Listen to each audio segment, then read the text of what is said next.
नमस्कार, शाम के 4 बज चुके हैं और वक्त हो चला है 4 के चक्रव्यूह का। मैं हूं आपके साथ ऋतु तिवारी पोखरियाल। बिजली कर्मचारियों ने हड़ताल वापस ली है। ऊर्जा मंत्री ए.के. शर्मा ने संघर्ष समिति को दिया आश्वासन, हड़ताल के दौरान हुई कार्रवाई वापस ली जाएगी। ये ए.के. शर्मा ने कहा, कर्मचारियों पर हुई कार्रवाई वापस ली जाएगी। यूपी पीसीएल के चेयरमैन को निर्देशित भी किया गया।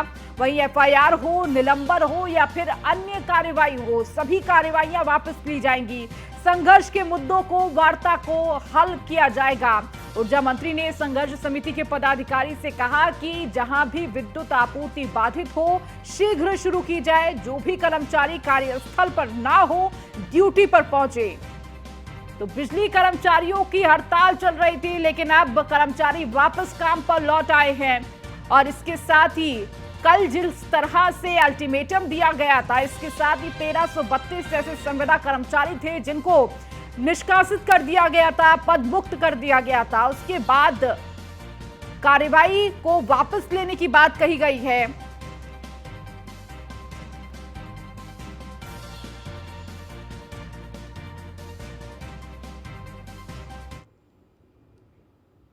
उपस्थिति में संघर्ष समिति ने ये जो हड़ताल चल रही थी उसे एक दिन पहले समाप्त करने का निर्णय लिया है और हमने उनसे कहा है, मैं उनके इस पदाधिकारी गण की उपस्थिति में संघर्ष समिति ने ये जो हड़ताल चल रही थी उसे एक दिन पहले समाप्त करने का निर्णय लिया है और हमने उनसे कहा है, मैं उनके इस निर्णय का धन्यवाद करता हूं प्रदेश की जनता की ओर से, माननीय मुख्यमंत्री जी की ओर से, अपनी ओर से।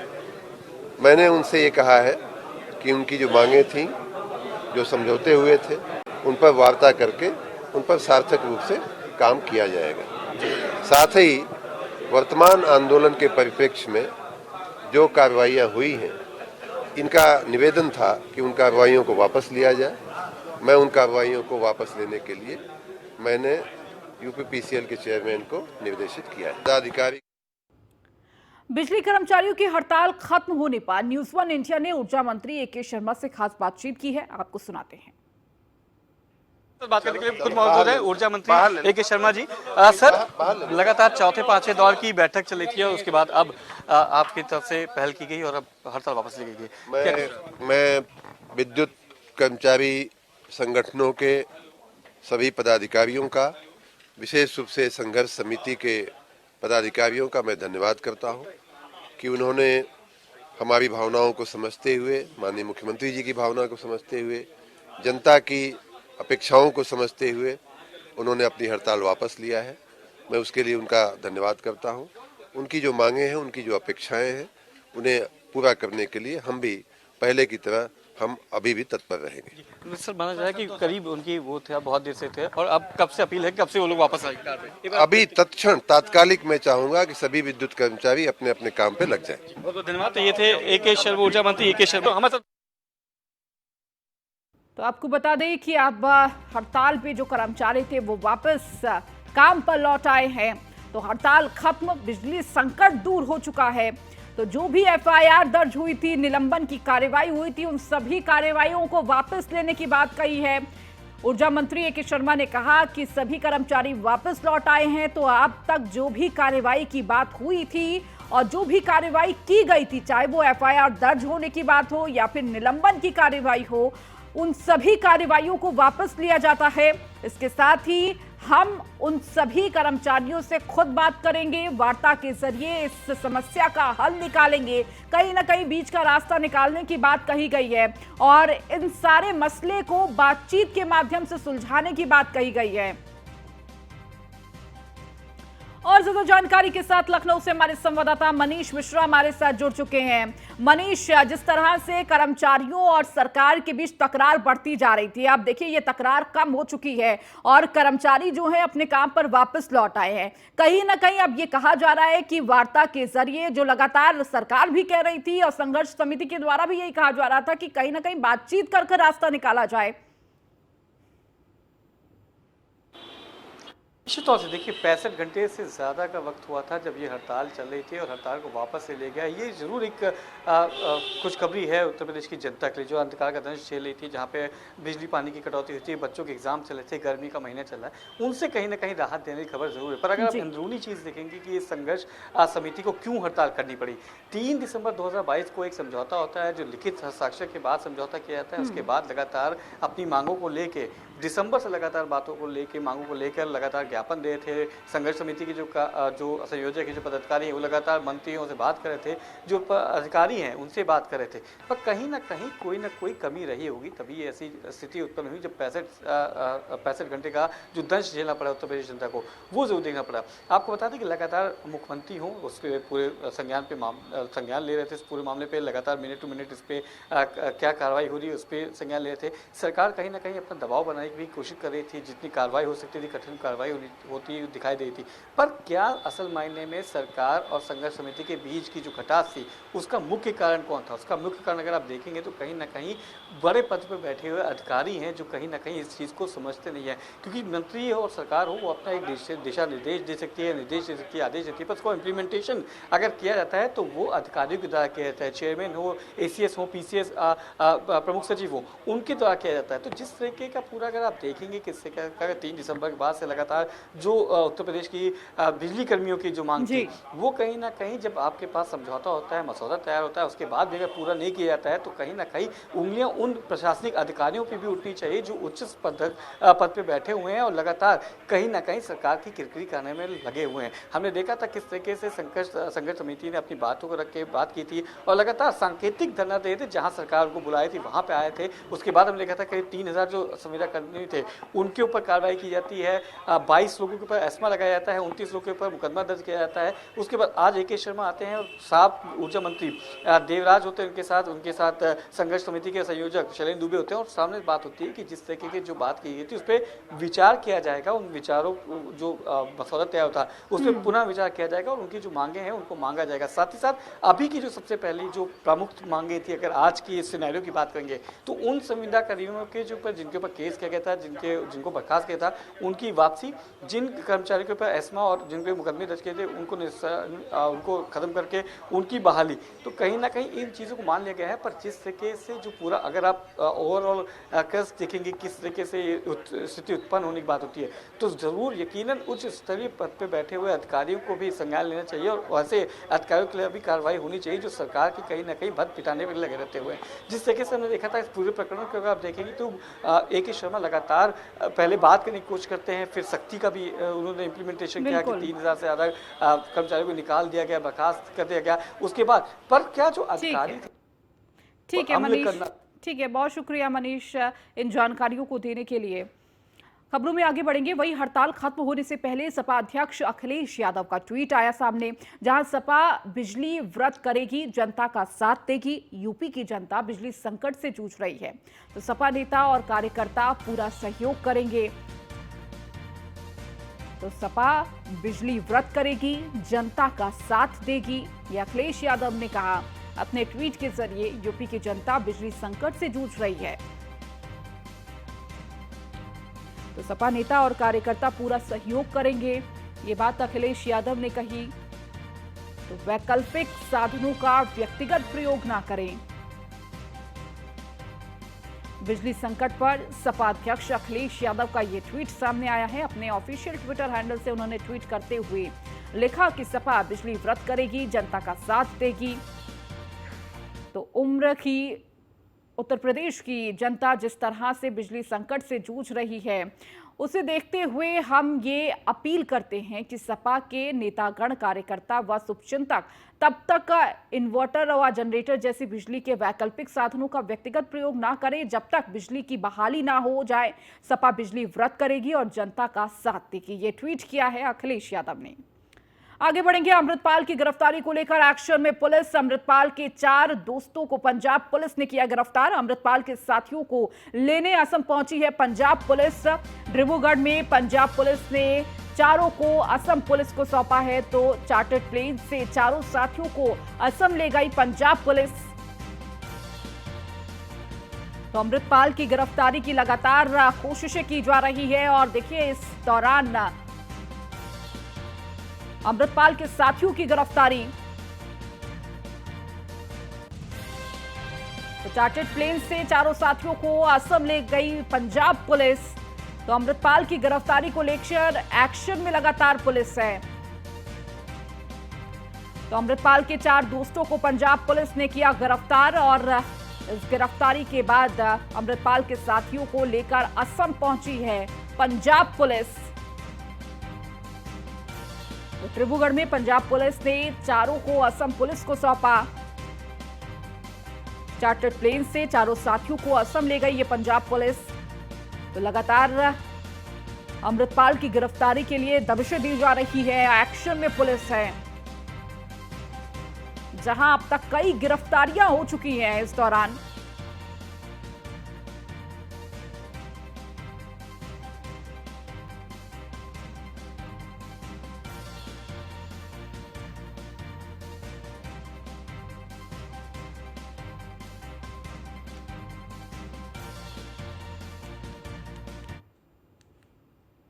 अब खबर देहरादून से है, जहां मिनस के पास दर्दनाक सड़क हादसा। गहरी खाई में नदी में गिरी कार सवार 4 लोगों की मौके पर हुई मौत। मृतकों में 2 लोग हिमाचल प्रदेश नेरवा के रहने वाले हैं, 2 विकास नगर के रहने वाले बताए जा रहे हैं। तो ये दर्दनाक सड़क हादसा, जहां टोन्स नदी में गिरी कार, गहरी खाई में टोन्स नदी में ये कार गिरी है। तो एसडीआरएफ शवों को निकाल रही है खाई से बाहर। विकास नगर से हिमाचल प्रदेश के चौपाल जा रहे थे कार सवार। हिमाचल प्रदेश सीमा के कोटी ट्यूनी रोड पर यह हादसा हुआ है। तो 2 विकास नगर के रहने वाले बताए जा रहे हैं। तो एसडीआरएफ शवों को निकाल रही है खाई से बाहर।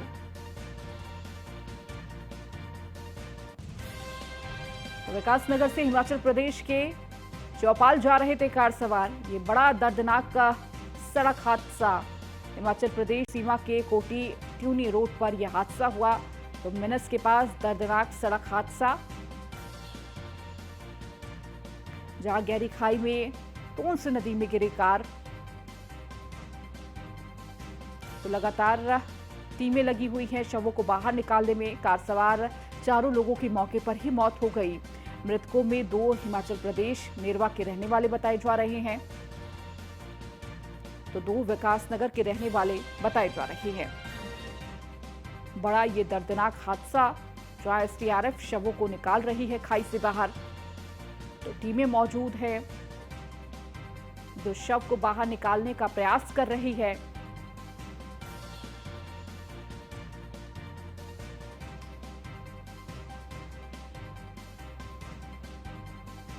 तो मिनस के पास ये दर्दनाक सड़क हादसा हुआ है।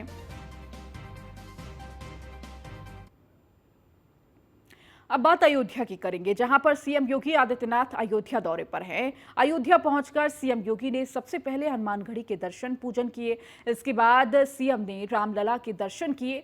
सीएम ने राम मंदिर निर्माण की प्रगति भी जानी। सीएम योगी परिणाम दास छावनी पहुंचे, जहां राम जन्मभूमि ट्रस्ट के अध्यक्ष महंत नित्य गोपाल दास से मुलाकात की।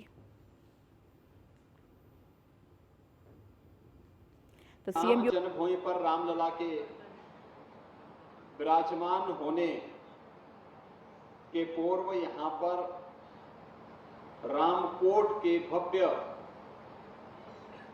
लोकार्पण का कार्यक्रम यहां पर संपन्न हुआ है।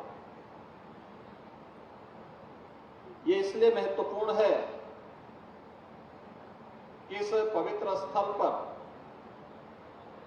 नाम और नामी दोनों यहां पर विराजमान हैं। हम सब जानते हैं कि हम सब ने अपने पवित्र ग्रंथ रामचरितमानस को पढ़ा है और हम सब जानते हैं कलयुग केवल नाम आधारा, सुमरि सुमरि नर उतरहि पारा। यानी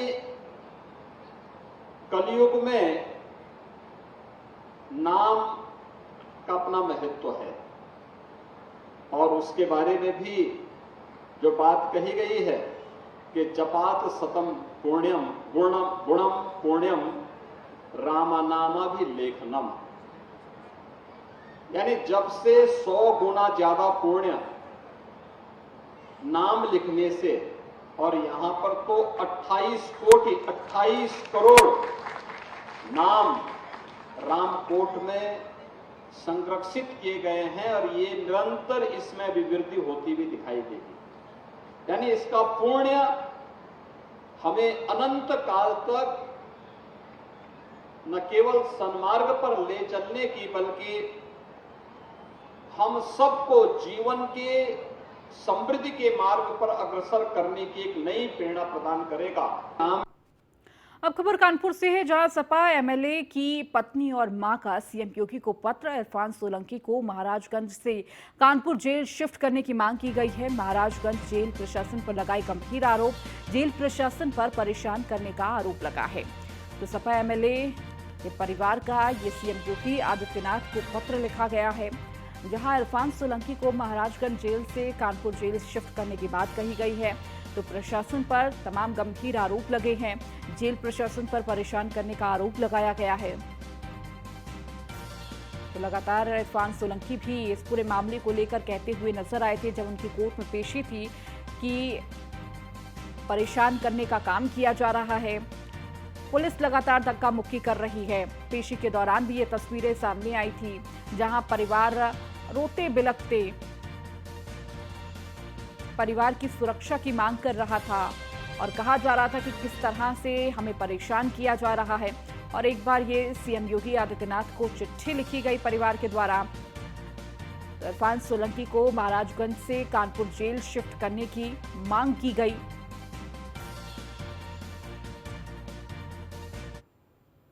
मेरठ में पॉक्सो एक्ट के आरोपी ने फांसी लगाई है, जहां रेप और पॉक्सो के आरोपी जितेंद्र ने फांसी लगा ली है। आपको बता दें, जितेंद्र हापुड़ जिले के थाना धौलौन से जेल गया था। ये मामला 2016 का है, जहां जितेंद्र पर धारा 363, 366 ए, 376 ए पॉक्सो एक्ट में जेल गया था और गाजियाबाद कोर्ट में मुकदमा चल रहा था।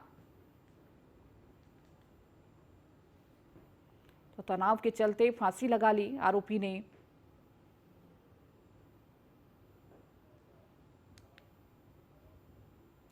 नोएडा पुलिस की तत्परता से एक शख्स की जान बच गई है। दरअसल 20 साल के एक शख्स ने सोशल मीडिया प्लेटफॉर्म पर इंस्टाग्राम पर सुसाइड करने की पोस्ट डाली थी। इस पोस्ट में युवक ने फांसी के फंदे को फोटो डाली थी, जिसका लिखा था कि आज मैं खत्म हो जाऊंगा। इंस्टाग्राम कंपनी ने पुलिस को इसकी सूचना दी, जिसके बाद समय रहते पुलिस ने लोकेशन ट्रेस कर जिससे पता चला कि युवक दनकौर का रहने वाला है। नोएडा पुलिस की मीडिया सेल ने तुरंत युवक की तलाश करनी शुरू की और उसके घर पहुंच गई और उसे खुदकुशी करने से बचा लिया।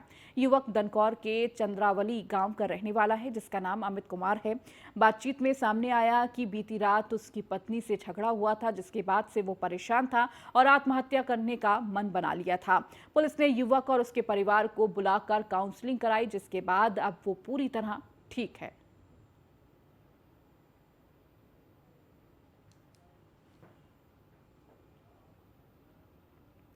अब खबर मेरठ से है, जहां भारतीय किसान संघ के कार्यक्रम में पहुंचे आरएसएस प्रमुख मोहन भागवत। मंच पर आरएसएस प्रमुख मोहन भागवत का जोरदार स्वागत किया गया। हजारों किसानों को संबोधित करेंगे मोहन भागवत। गौ आधारित जैविक कृषि को बढ़ावा देने के लिए कार्यक्रम हस्तिनापुर के अयोध्यापुरी में कार्यक्रम का आयोजन होगा।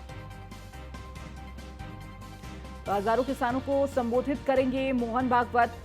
तो गौ आधारित जैविक कृषि को बढ़ावा देने के लिए इस कार्यक्रम को संबोधित करेंगे। हस्तिनापुर के अयोध्यापुरी में कार्यक्रम का आयोजन है।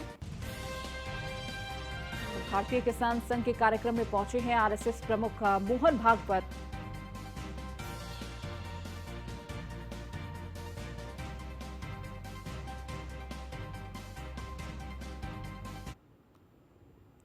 इस वक्त की बड़ी खबर आपको दे दें, जहां कर्नाटक विधानसभा चुनाव के लिए तैयारियां शुरू। चुनाव के लिए होगी यूपी के आईएएस अफसरों की ट्रेनिंग।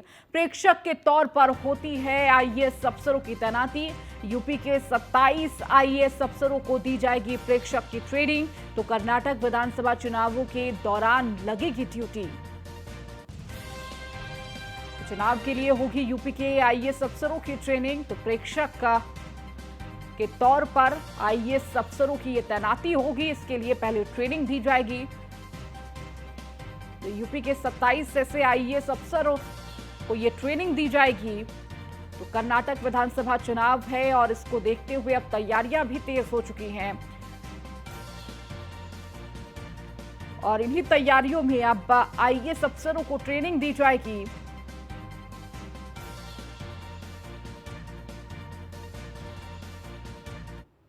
खबर फर्रुखाबाद से है, जहां थाना शमशाबाद क्षेत्र के दुबरी गांव में एक वृद्ध महिला दर दर भटक कर न्याय की गुहार लगा रही है। बताया जा रहा है कि वृद्ध महिला के साथ परिजन अक्सर मारपीट करते रहते हैं। इस संबंध में कई बार वृद्ध महिला ने पुलिस और उच्च अधिकारियों से मिलकर शिकायत दर्ज कराई है, लेकिन अभी तक महिला को इंसाफ का इंतजार है। तो दर दर भटकने को मजबूर ये बुजुर्ग महिला, तो महिला के साथ परिजनों ने मारपीट की है।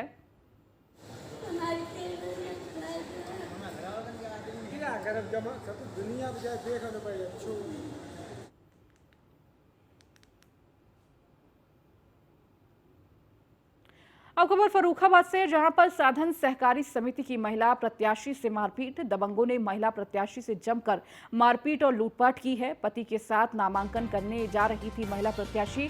दबंगों ने चेन तोड़ी, पति की जेब से एटीएम और आधार कार्ड निकाले। महिला प्रत्याशी की दबंगों नामांकन पर्ची भी फाड़ी। तो दबंगों ने दबंगई के बल पर महिला को पर्चा भरने से रोका। मौके पर पहुंची पुलिस ने एक आरोपी को हिरासत में भी लिया है। कायमगंज कोतवाली क्षेत्र के पपड़ी खुर्द का ये मामला है।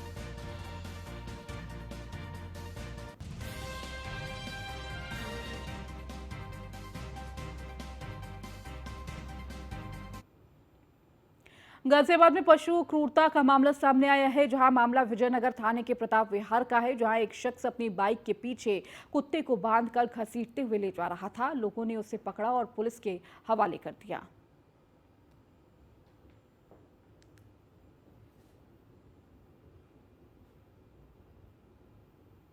अब खबर बुलंदशहर से है, जहां पर पावर कॉर्पोरेशन के स्ट्राइक से लोगों को पानी की समस्या से दो चार होना पड़ा है। बताया जा रहा है कि लोग किराए पर जनरेटर, सरकारी हैंडपंप की मदद से अपनी प्यास बुझा रहे हैं। वहीं दूसरी ओर परीक्षा में बैठे छात्रों को भारी मुसीबत उठानी पड़ी है।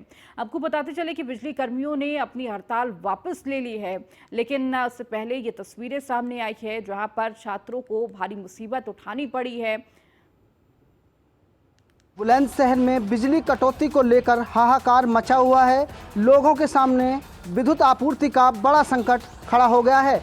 ऐसे में बुलंदशहर में जो लोग हैं वो अपनी प्यास बुझाने के लिए जनरेटर किराए पर ला रहे हैं और अपनी टंकियों को पानी से भर रहे हैं। साथ ही साथ जो हैंड पंप हैं उसकी मदद से भी लोग अपनी प्यास बुझा रहे हैं। पावर कॉर्पोरेशन की स्ट्राइक से जो पेयजल की आपूर्ति है उसका संकट गहराया हुआ है। साथ ही साथ सबसे ज़्यादा मुसीबत उन छात्रों को हो रही है जिनके एग्ज़ाम चल रहे हैं। तो ऐसे में उन छात्रों के सामने बड़ी मुसीबत का संकट है वो गहराया हुआ है। साथ ही साथ लोग अपनी प्यास बुझाने के लिए दूर दराज से पानियों को ढोकर ला रहे हैं और किराए पर जनरेटर के सहारे से अपनी प्यास को लोग बुझाने में लगे हुए हैं। ज़िले की बात करें तो तकरीबन आधा दर्जन से अधिक जो फीडर हैं वो बाधित हैं, जिस कारण लोगों को मुसीबत का सामना करना पड़ रहा है। यूपी के बुलंद तो पावर कॉर्पोरेशन की स्ट्राइक से परेशान हैं लोग, तो पानी की समस्या से दो चार हो रहे लोग। हालांकि अब देखिए हड़ताल खत्म हो चुकी है, कर्मचारी वापस अपने काम पर लौट आए हैं, लेकिन उससे पहले की जो तस्वीरें थी वो कहीं ना कहीं लोगों के लिए मुसीबत बन रही थी। अब खबर जौलौन से है, जहां पर आटा थाना इलाके में खनन माफियाओं द्वारा ओवरलोड मोरंग की ढुलाई का खेल जारी है। बताया जा रहा है कि एक तरफ जहां इस मामले में प्रशासन की ओर से ओवरलोड ट्रकों पर कार्रवाई की जा रही है, तो वहीं लोगों का कहना है कि ये खेल पुलिस प्रशासन की मदद से किया जा रहा है। चलिए, इस बुलेटिन में फिलहाल इतना ही। बने रहिए न्यूज़ 1 इंडिया के साथ।